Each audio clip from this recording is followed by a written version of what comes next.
It was raining. Holly Prine hated the rain.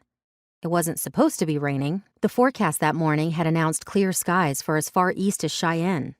Holly had heard it over the radio in the motel lobby, her mother packing up the last of their things into their second-hand 1965 Ford Mustang.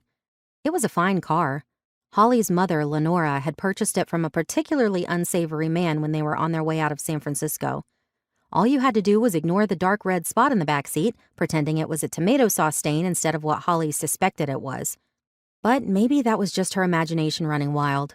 They'd been living like this, motel to motel, gas station to gas station, an occasional abandoned or foreclosed house for a night or two for the past 5 years. Lenora's mother had died in unsurmountable debt, and by the time the bank was done, all Lenora had was a car that barely ran and her 12-year-old daughter. Holly was 17 now, and she read mystery novels to pass the time.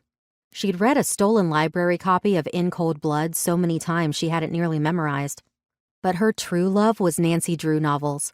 On the long trips to a new home, or the even longer nights when Lenora was working her shift at a diner or wherever else she'd managed to find work, Holly pretended she was right there beside Nancy, finding clues, solving mysteries, and catching bad guys.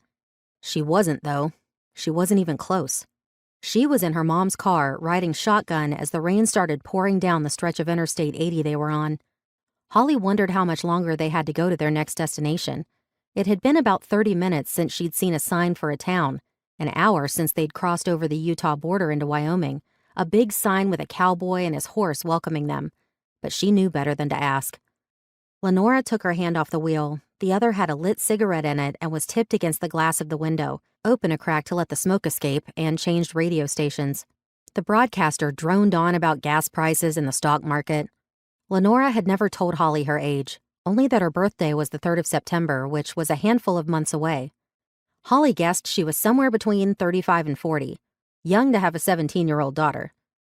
Lenora's hair was the palest shade of blonde Holly had ever seen, thin and frizzy, the ends desperately in need of a trim. Holly's own hair was deep brown, cut right at her chin. "Your father's hair," Lenora had told her so many times she'd lost count, though Lenora had just as many times told her she had no idea who Holly's father was.